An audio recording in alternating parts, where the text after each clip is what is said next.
Attorney General Jeff Sessions is pushing back hard today against criticism from the White House and from President Donald Trump, who said in a Fox News interview that his Attorney General had never had control of the Justice Department, and he lamented the fact that he had selected him as Attorney General in the first place. He said he had done so only because Sessions was loyal to him on the campaign trail.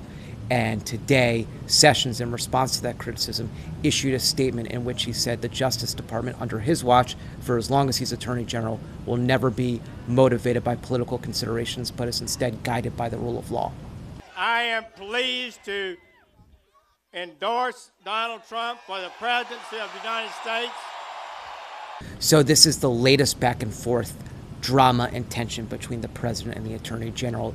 The origin of this, of course, is Jeff Sessions' recusal from the Russia investigation last March, in March 2017, and that recusal paved the way for the appointment of special counsel Robert Mueller to run the Russia investigation. And ever since Sessions recused, Trump has been beside himself and irate as Attorney General that he did not know that Sessions planned to recuse himself when he picked him for the job.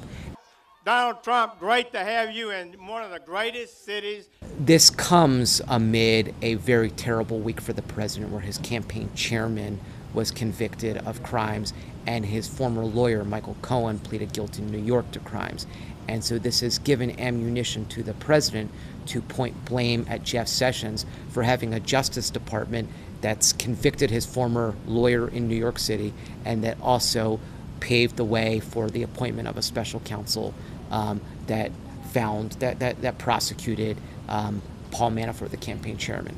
And so that has been bubbling anger in the president just this week.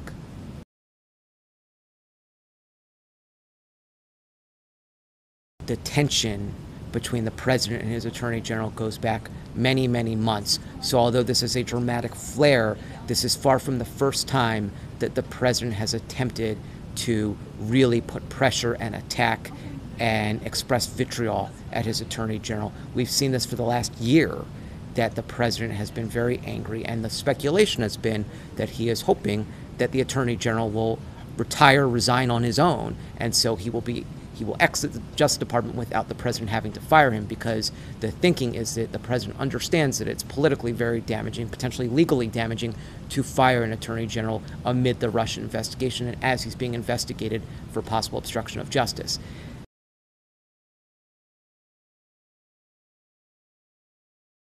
Jeff Sessions knows that, of course, and Jeff Sessions has communicated to the people he's close with that he enjoys his job. He thinks he's doing important and good work. He is not interested in leaving the position on his own. That has been his position. My deputy, Rod Rosenstein, is highly capable. I have the highest confidence in him. People worry about the dominoes. If Jeff Sessions goes, who's next? Is it Rod Rosenstein? Obviously, the president, his comments yesterday, he just keeps going further and further. Jeff Sessions did the right thing to recuse himself, and for the president to say otherwise just is simply wrong.